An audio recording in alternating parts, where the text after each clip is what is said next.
All right, first thing first, always double check that you're logged in before you work on anything in IXL. You should see your name at the top right-hand corner, and if you don't, you need to go ahead and leave that tab, open up ClassLink from your Canvas account, and get logged in to IXL first.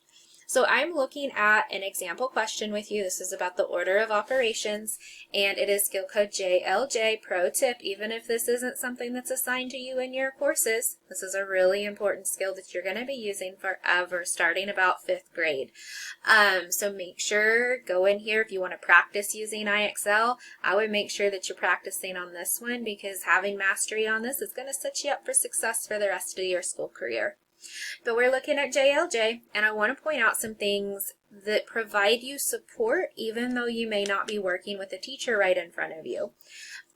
Almost every single IXL skill practice are going to have these for you. Look at the top of the question. You have a learn with an example. You have a watch a video. The videos are great, and they're targeted specifically to this skill practice.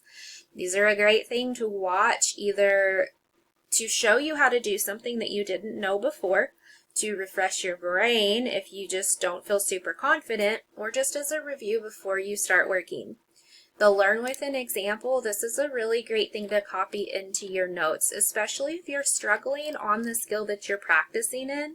This should be copied into your notes before you reach out to your course teacher for support. As you're practicing through these questions, if you need more help, don't just sit here and answer question after question and get them incorrect. Please make sure that you are reviewing these tasks, these learning tasks, that you're asking for help, and that you're also scrolling down and looking down at the bottom. If you have an option, and usually there is one that says lessons, this is a step-by-step lesson teaching you how to do this skill. So if you feel like, hey, you need more information, scroll down to the bottom and check the lesson that's being presented to you.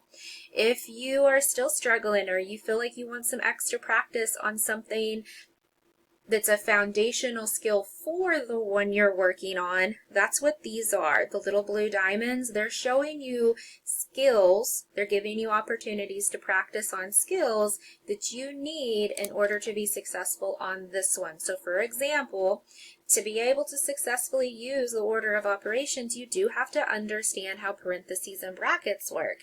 And if you're struggling with that, you can scroll down here, click on this, and not only is it going to show you practice problems, but it'll break it down for you again with a video and an example that shows you just how to do this specific piece.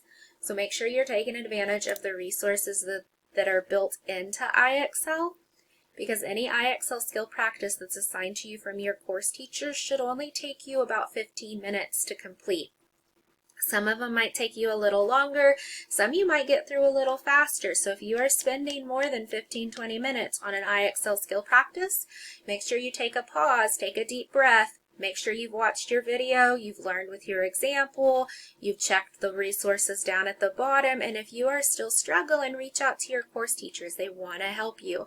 If you have any questions, reach out to that course teacher, reach out to your homeroom teacher, and I'll see you next time.